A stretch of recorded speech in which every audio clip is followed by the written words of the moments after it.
आवाज महाराष्ट्राचा।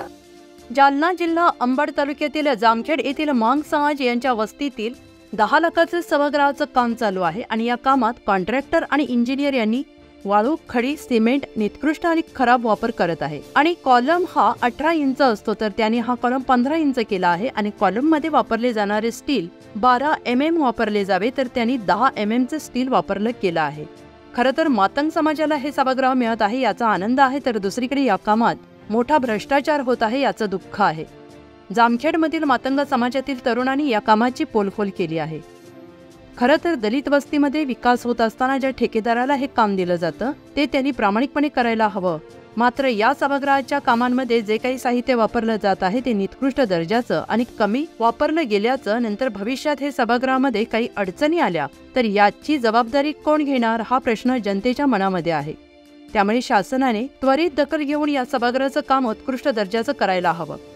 जामखेड येथील सभागृहासाठी शासनाने 10 लाखांचा निधी मंजूर केला आहे। निधीनंतर रीतसर निविदा प्रक्रिया काढण्यात आली, त्यातून एका कंत्राटदाराची नियुक्ती करण्यात आली। मात्र कंत्राटदार बांधकामासाठी दर्जाहीन वाळू, सिमेंट आणि कमी प्रमाणात लोखंड वापर करत असल्याचा ग्रामस्थांचा आरोप आहे। वाळू ही मातीसारखी वापर केला जात आहे तर इतर साहित्य सुद्धा दर्जाहीन आहे। या बांधकामाची चौकशी व्हावी अशी मागणी येथील ग्रामस्थ आता करत आहेत। म्हणाला नसते 10 लाखाचं काम आणतानी यांनी 6 कॉलम घेतलेत फक्त आणि 6 कॉलम मध्ये 10चा बार आहे हे 10चा बार वापरला यांनी कॉलमला। मग वर काय वापरते वड्याची वळू वापरला 10 लाखाचं काम आहे। काय करायचं मग याचं?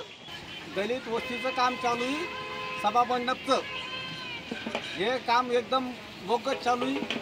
वड्याची वळू, पैठणच्या वळूचे ट्रॅक्टर आणून ठुलं, फक्त नावाला 6 ट्रॅक्टर वळू वड्याची आणून ठेवलेली। त्याच्यानंतर इतरी काम 18चे कॉलम आहेत, तिथं 15चे कॉलम करायला लागले, नावाला 18चे कॉलम आहेत। त्याच्या इतरी बांधी एका कॉलममध्ये 4 गज टाकलेले आहेत फक्त।